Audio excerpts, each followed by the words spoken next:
My name is Jennifer. I am 32 years old, and I work for a company. I have been married to my husband, Charles, and 3 years has passed already. Our marriage has been stuck in a rut over the years, and I get the feeling that our intimacy and feelings with each other are getting a little weaker compared to how it was when we just got married.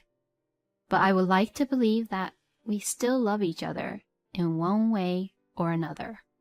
We do occasionally fight, but we celebrate each other's birthdays and the wedding anniversaries every year, and we are able to live together without any major issues. So perhaps we are gradually becoming more like a family than just a lovey-dovey married couple. For me, I didn't have that much problem with the relationship I had with my husband. But I had some issues with my relationship that I had with my mother-in-law, Laura. Laura was what you'd call a typical bullying the wife type of mother-in-law, and so she would pick on me and bully me, and I was the victim to her trap. Oh, gosh! The meals that you cook, Jennifer, is not very tasty. I mean, it's really tasteless, and it's not that even good. I'm sorry. I'm trying to be more conscious about being healthy and making healthy meals, which is why I'm trying to cut back on salt as much as possible. Well, the other day, Charles told me that you don't make any fried meals that often. Is that right? When Charles stayed over at my house the other day, I made him fried foods and he was so happy. You know, Charles was saying that there was no fried food or any meals with fried food at all back at his house while he was eating what I cooked for him. You have to make what your husband wants, okay?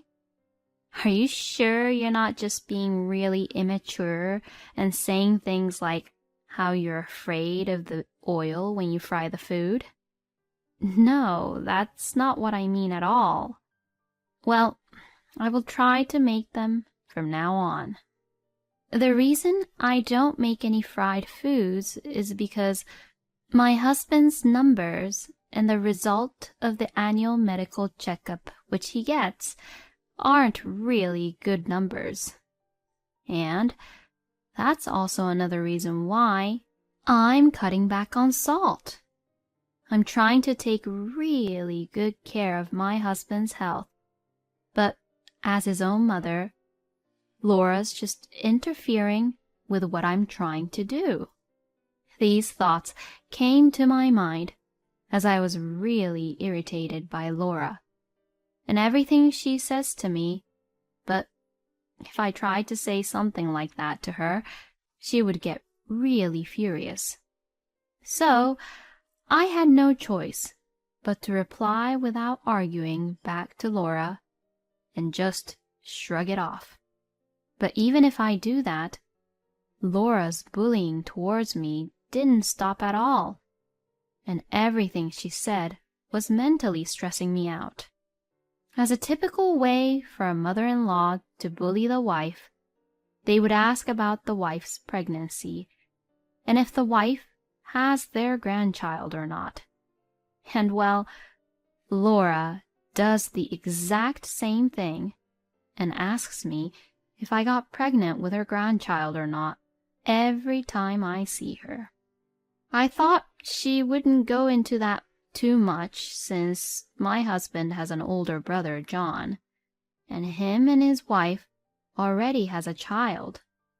But it didn't seem to matter at all, and she would be very nosy and always asks me, "Are you doing it properly to make a baby? Or you're not doing it at all?" Or say other annoying things like, "Why don't you go to clinic? and try the infertility treatment. My husband and I have decided to wait for a baby to come naturally. And well, to be honest, we can't really afford to have a baby at this time. In fact, just a few days ago, my husband quit his job because he said he was depressed. Charles has received a doctor's note and has been receiving unemployment benefits, but it doesn't change the fact that he is still unemployed. So having a baby is just a secondary concern for us. Since I am currently working, we are able to make ends meet for now.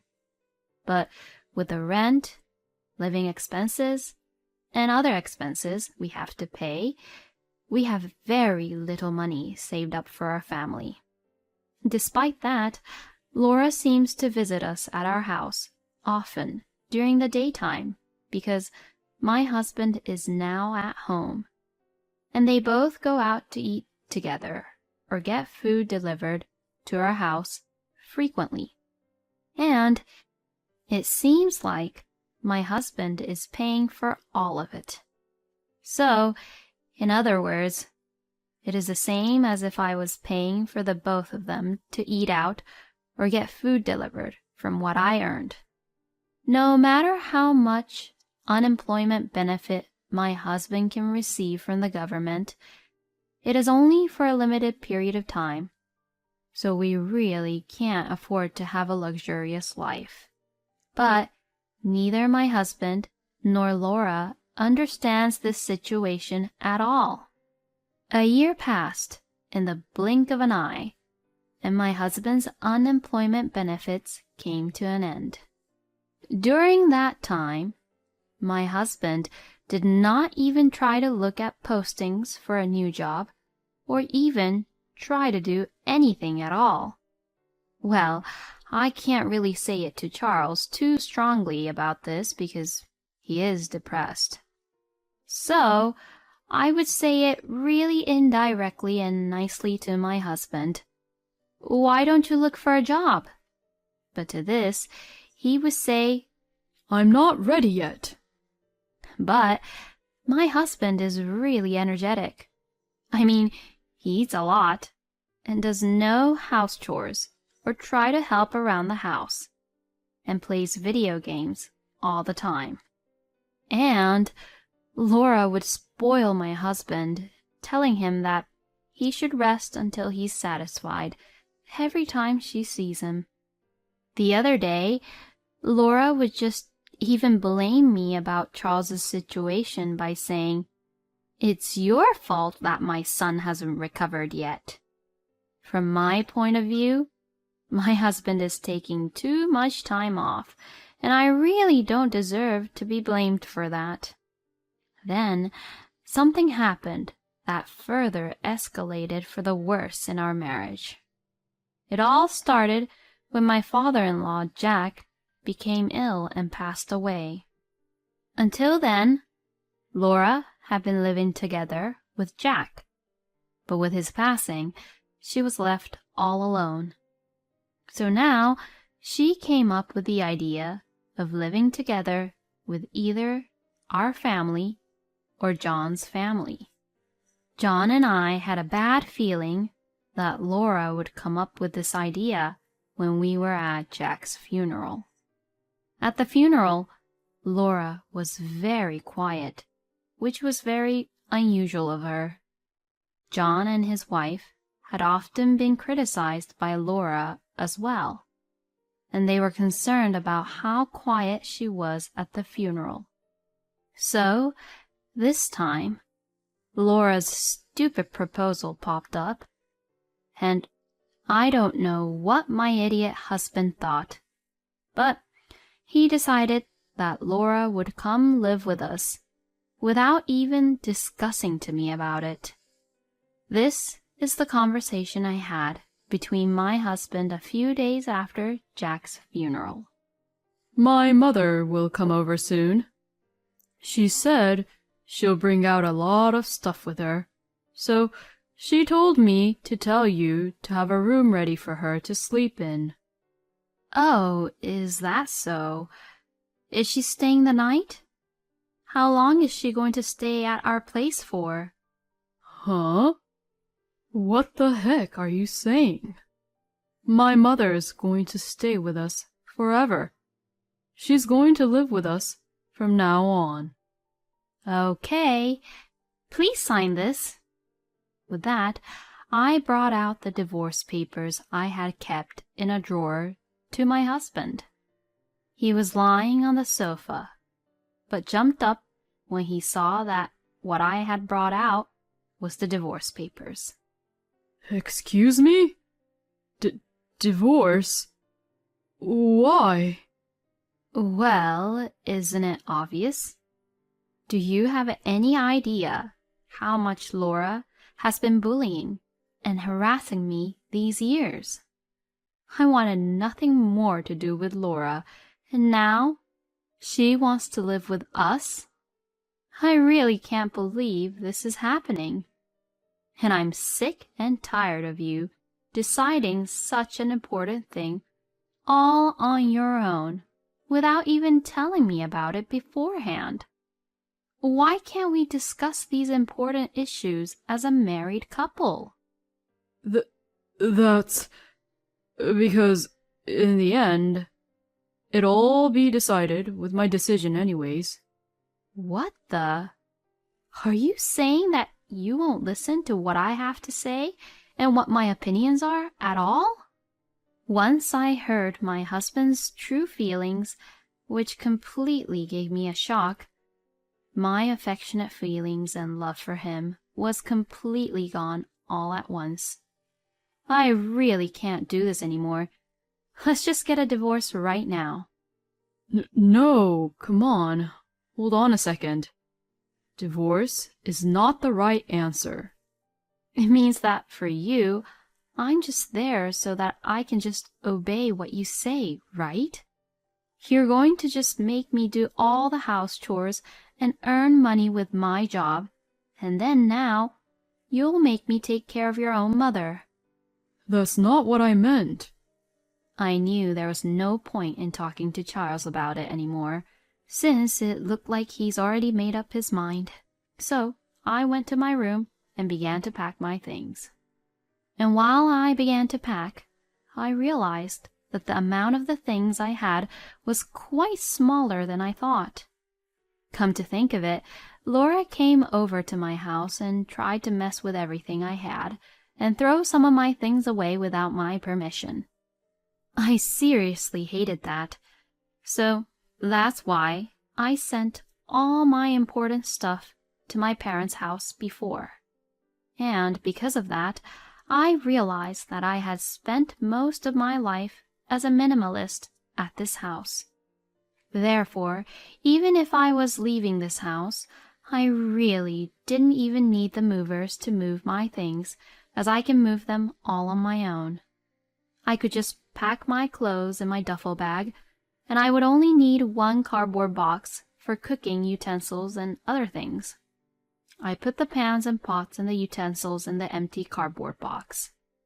And my husband was looking at me with a panicked look on his face. Are you really going to leave? Well, yes, of course. Please think it over. I was just deeply shocked by my husband's refusal to apologize for what he had done after all this time. So I just shoved my belongings into the car and left the house and headed for my parents' house. My parents were surprised that I suddenly showed up so late at night, but when I explained the situation and what had been happening to them, they were just so disappointed at Charles. Hearing what had happened, my father said, "You should just leave him," which made me feel a little better. I didn't want to talk to my husband when he called me that day, so I turned off my phone and just got into my bed. Thank God I had the next 2 days off, since it was the weekend. It's really difficult to work in such a state of mind. The next morning, I was really impressed that the breakfast was ready when I woke up and enjoyed my mother's meals. I feel a little better after spending time at my parents' house for the first time in a while. And after I calmed down a little bit, I turned on my phone, thinking that I should be getting a lot of calls by now. Then I saw many incoming calls and text messages from my husband. My husband had apparently went back to Laura's house and had sent me messages. I'm currently at my mother's house. I'm helping her pack her things. When you said divorce, you were just being really emotional, so that's why you just lashed out talking about divorce, right? Well, I forgive you now. So just come home soon. My mother also says that there's no way a wife should leave her husband and leave the house like that. Oh, and just to let you know, I tore up the divorce papers. Well, you can stay at your parents' house for a couple of days, so get yourself together quickly and come home soon. What the hell? Why did Charles tore up the divorce papers without my permission? I really can't believe him. I was so angry that I replied back to Charles as if I was already dealing with a complete stranger. For your information, I am not being emotional, and I am being logical here. The reason I want to divorce you is not just the fact that you said we were living together with Laura. First of all, you quit your job without even telling me. And after that, you did not look for any jobs at all and just stayed at home, relaxing around. And you did no house chores or even tried to help around the house at all. I can already hear your excuse saying that it was because you were depressed, but I know that it's not true, you know. The other day, I happened to meet a colleague of yours. You remember Bill, who was at our wedding, right? Well, he said that the reason you quit was because you had an argument with your boss. Plus, Bill said that you made a mistake and it was your fault. But you went against your boss, who was angry with you for the mistake you made on your own, huh? And yet, you took advantage of the company's strict compliance rules and you lied, claiming you were receiving power harassment by your boss, and then went to the hospital to get the doctor's note to show that you were depressed. What a low-life scumbag you are. Who would want to stay married to such a person like you? I will send you the divorce papers later on, so please make sure you check it and sign them this time. If you don't sign the papers, I will lawyer up and sue you so we can fight in court. It's so refreshing to say all the things I wanted to say to my husband finally. After sending this message, my husband stopped responding to me at all. Then, the day after I sent the divorce papers, I received a message from Charles saying that he had signed the papers and submitted them. It seems that he was quite scared of my text messages. I replied, "Please don't ever contact me again," and blocked Charles's number. As for my ex-husband after that, John told me all about the details. He said that my ex-husband was evicted from his house because he couldn't pay the rent after I left. He then returned to Laura's house and is now an unemployed scumbag and relying all on Laura's pension. And John said that Laura had contacted him and his wife asking for help about Charles. But John has refused to help Laura because he knew that his wife was severely bullied by Laura, and for that, he will never forgive Laura for what she had done. So now, Laura has started working as a janitor in an office building because she has to support her son since her pension is not enough to cover them both. As for Charles, he really couldn't get back into the society and work properly in a company. And because of his terrible lifestyle of not moving around at all, he was diagnosed for having diabetes. Well, both Laura and Charles got what they deserved. I, on the other hand, started dating a colleague from work and got married a year later. And then I got pregnant and we had a baby. Currently, my husband, our son, and I are getting along very well and are having a great time together. Thank you for watching until the end. Please subscribe to our channel. We hope to see you in our next video.